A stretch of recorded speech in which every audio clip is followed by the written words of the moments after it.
Bom, gente, o nosso terreiro, ele possui, ou tem a intenção, né, essa vontade de fazer com que as pessoas se sintam felizes, alegres e bem recebidas, não só no aspecto social, vamos dizer assim, esse aspecto que as pessoas chegam, são bem recebidas, bem tratadas, não pode ser diferente em nenhuma casa espiritual.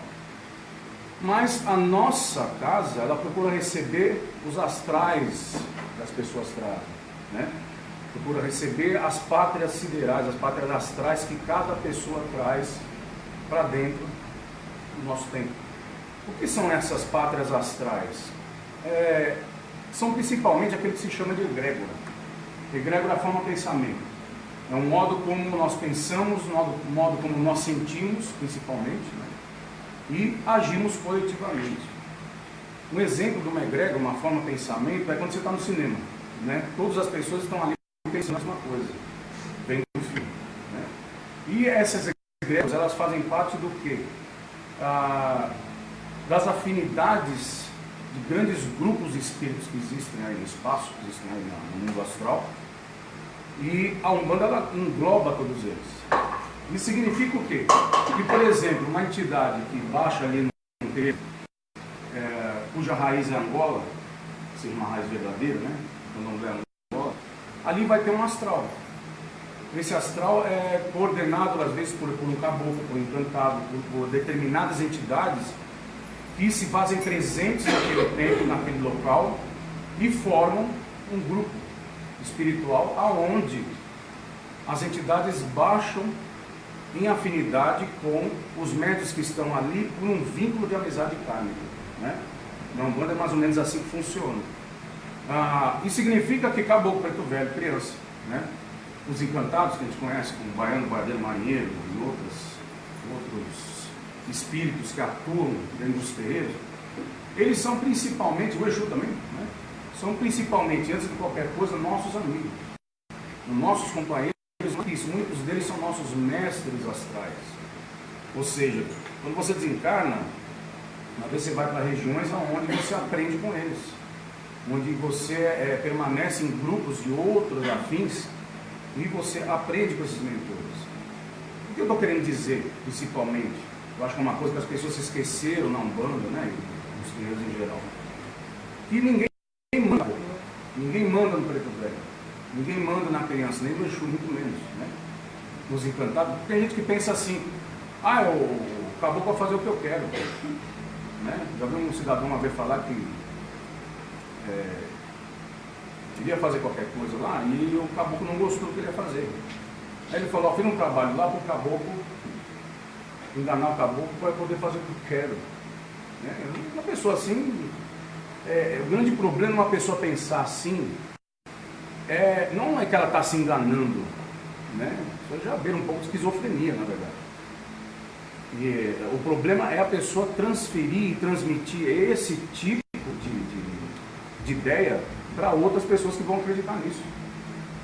Ou seja, um caboclo, um preto velho, uma criança, né? São espíritos luminares, são espíritos antigos, são ancestrais, né? E esses ancestrais, por que são ancestrais?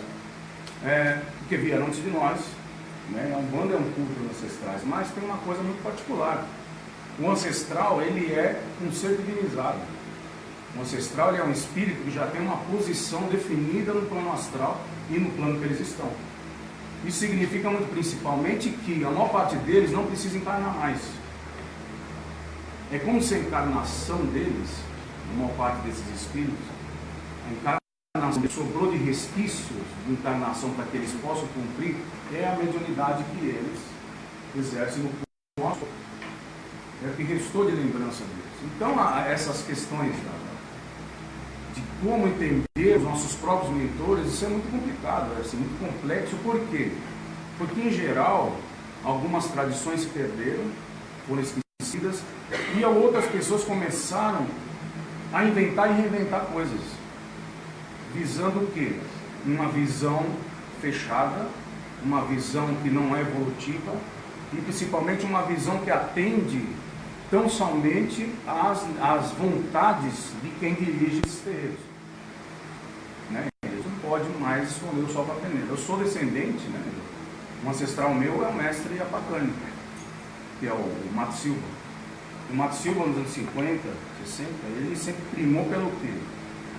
Por falar aquilo que a maior parte das pessoas não gostam de ouvir dentro do terreno. Uma parte das coisas que as pessoas elas se sentem incomodadas.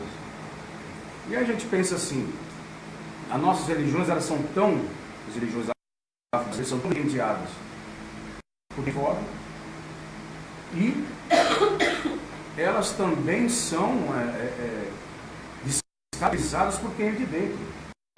Então é urgente que nós procuremos pensar melhor e repensar quem são nossos mentores, conhecê-los melhor.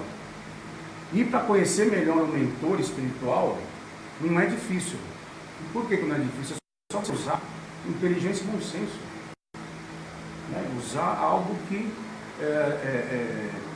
toda pessoa possui, todo ser humano possui. Né? Uma vez eu conversei com um amigo meu, um budista, né?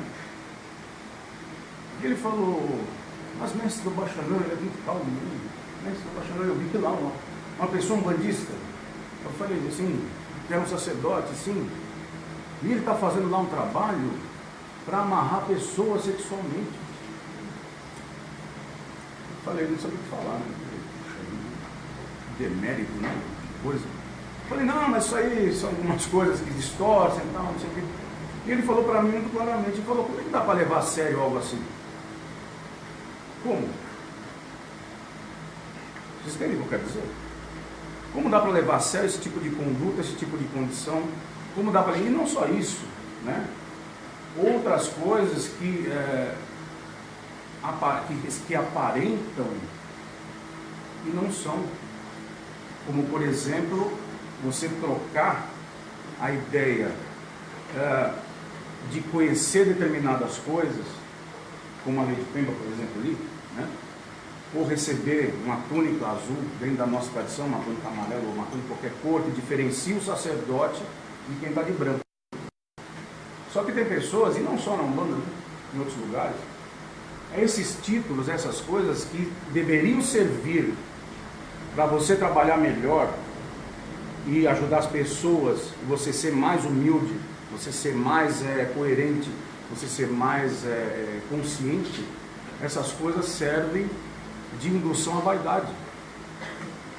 Eu falo dentro da nossa própria tradição mesmo, da minha, né? Essas coisas servem de indução à vaidade, de indução a uma percepção errônea do que é o mundo espiritual. Ou seja, são disfarces que existem, talvez dentro de todas as religiões, mas que na Umbanda tem muito. As pessoas se disfarçarem atrás de guias no pescoço, muitas guias, se disfarçarem atrás de roupas belíssimas, se disfarçarem atrás de ornamentos que nós não somos contra, né? Desde que eles tenham um fundamento. Uma pessoa que coloca um penacho na cabeça com o seu caboclo, ele tem que saber por que esse penacho foi colocado. E outra coisa, isso não pode ser comprado em casa de Umbanda, não. O verdadeiro fundamento de uma entidade que pede um penacho, por exemplo, tem que ser feito pela pessoa. Isso é feito. A entidade dá as coisas, olha, eu quero isso, isso atende o quê? As pátrias astrais que eu falei. Há entidades que não se utilizam de nada, porque eles pertencem a uma pátria astral diferente de outro, que tem uma ancestralidade aonde, por exemplo, a lembrança daqueles indígenas antigos. Nem todo caboclo que se baixa na Umbanda, por exemplo, é índio. Nem todo preto velho é negro. Nem toda criança, ou nenhuma criança é criança. Então tem, assim como o Exu não é capeta.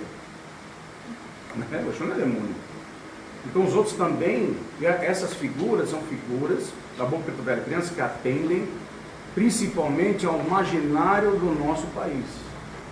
E você vai lá, Dona Yara está lá nos Estados Unidos, não está?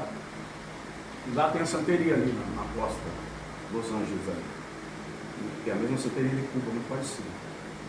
Se você for lá, você vai ver figuras iguais a que tem no Brasil, só que com outras atividades, outros títulos, vamos dizer assim, né? Por exemplo, você vai no Extremo Oriente, na China, na Índia, no Japão, né?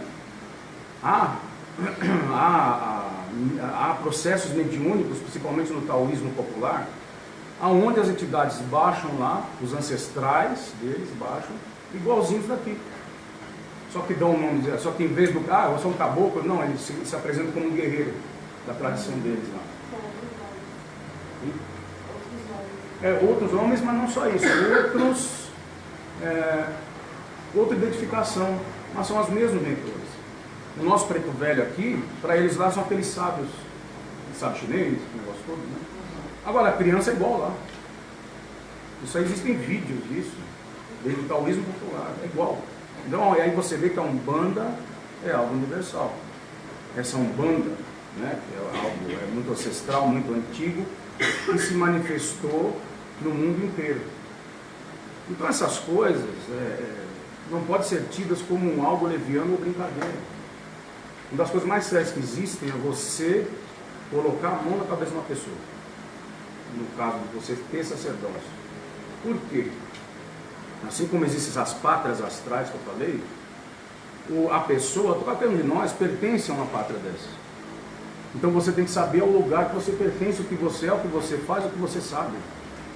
Porque você transmite para aqueles que estão com você o quê? Você transmite a tua ancestralidade. Agora, se você não sabe quem você é, de onde você veio, né, o que você vai transmitir? Né? Então é preciso entender uma coisa, que eu sempre vou repetir isso. Aquela história, né, Canida? Já viajou de avião? Já? Você espera que o piloto saiba o que está fazendo ou não? Já foi operado, né? Já foi operado? Já foi. Você espera que o médico saiba o que está fazendo ou não? E por que o sacerdote não pode saber o que está fazendo? Não pode não, porque quem está no comando de terreiro tem que saber o que faz. Tem que ser cobrado pela assistência, tem que ser cobrado pelos médiuns. Não manda vocês me cobrar pelas coisas? Eu respondo o que eu consigo, o que eu posso, claro, né? Mas eu tenho uma tradição a defender, eu tenho uma caminhada. Por exemplo, já vi, né, sacerdotisas que falam que são de alto grau e não sabem jogar o Ifá, que é o jogo da nossa tradição. Mas por que acontece isso? Porque as pessoas não chegam para falar, me explica, me ensina, não sabe. Desculpa falar isso, mas a gente tem que ser bem claro com isso.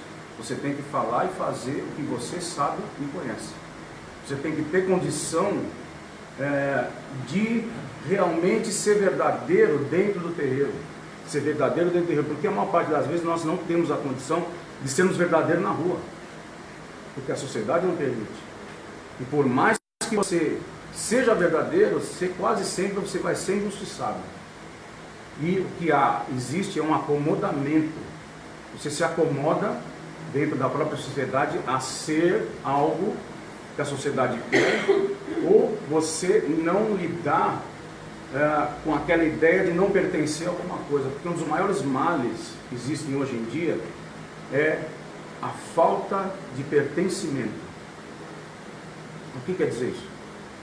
Todos nós somos uma espécie gregária. Nós não conseguimos trabalhar sozinhos. Mesmo que você seja um ermitão lá no meio. Mas o ermitão tinha que ter contato com alguém. Nós somos seres que dependemos, nós somos interdependentes. E isso mostra que quando você não se sente pertencendo a algo, esse é um dos maiores males que você enfrenta. Existem várias formas de pertencimento. Existem vários modos e coisas que nos deixam desequilibrados, porque às vezes nós não sentimos pertencendo a algo. Às vezes temos um amor, ele não gosta de mim, eu não tenho aquele emprego, eu não consigo me relacionar com determinadas pessoas, eu tenho medo de certas coisas, eu não consigo aprender algumas coisas. Ou seja, você não sabe aonde é o seu lugar. E como que existe, como podemos encontrar a capacidade de existirmos e estarmos em algum lugar? Primeiro passo é a humildade. Você ser humilde e falar, não, eu vou aprender, eu vou entender o que está acontecendo e vou modificar. Outro passo interessante é você conseguir realmente ter força de vontade. A força de vontade, ela não é algo como é uma força física. A força de vontade, ela se baseia principalmente numa coisa que talvez seja a maior força de todas, que é a paciência. Nós precisamos ter paciência com nós mesmos. Daí você consegue vencer. Uma outra coisa interessante também é o quê? Tem a ver com a paciência. Não parece, mas tem. É a persistência. Persistir significa o quê? Você nunca falhar? Não, você falhar e começar de novo. Isso é persistência.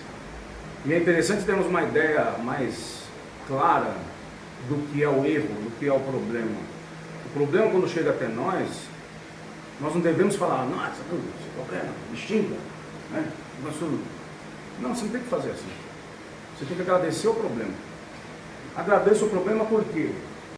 Porque o problema mostrou a você que você tem que ser humilde. Ele mostrou que é mais forte que você. Ele te ensinou humildade. O problema te ensina o quê? A busca de resolução. E quando você vence ele, sem desistir, né? Um dia o problema surge de novo, você venceu. Aí você tem o quê? Experiência. E são as três coisas, na verdade, isso tudo que eu estou falando, é Caboclo, Preto Velho e Cristo. Humildade, perseverança, pureza ou paciência.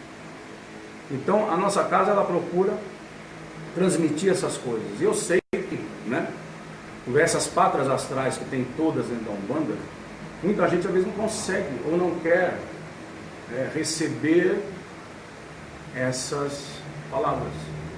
As pessoas querem, às vezes, lugares onde elas são automatizadas, onde elas permanecem fazendo sempre algo repetitivo, ouvindo sempre as mesmas coisas e, mais do que isso, não tendo a capacidade de questionar e não tendo também a humildade de ser questionado. A mediunidade, ela tem duas vias: a responsabilidade de quem fala e a responsabilidade de quem escuta. Quem incorpora um caboclo, um preto velho, tem que ter a responsabilidade do que está falando. Não pode ser uma coisa leviana. Mesmo com o Exu, que às vezes é brincalhão, dos encantados, mas mesmo, como eu falei para vocês no começo aqui, a alegria, ela não prescinde de seriedade. A alegria não pode ser leviana, né? E certas coisas não podem ser jogadas assim, de qualquer forma, para as pessoas. É preciso ter um processo de maturação e compreensão. As entidades trazem isso para todos nós. Por isso eles são ancestrais. São espíritos experientes que já passaram pelo mundo e eles vêm com toda a dificuldade que o nosso mediunismo exerce sobre eles. E um outro problema da mediunidade também é as pessoas se acharem mais que os mentores, médiuns infalíveis, médiuns que são super-homem. Isso não existe. O médium falha, o médium tem problemas, o médium é como qualquer outro, só que ele tem uma coisa diferente de quem está aí fora, são vocês. Nós aqui dentro, nós temos talvez o que? A missão e responsabilidade. São duas coisas que eu já expliquei aqui para o pessoal. Responsabilidade é algo que você assume e você pode deixar de assumir. Né? Que é o caso dos médios mesmo aqui. Né? Talvez os médios podem um dia chegar, eu vou trabalhar, vou fazer outra coisa. Né? Minha esposa mesmo está trabalhando. Nem sei quando ela tem mais.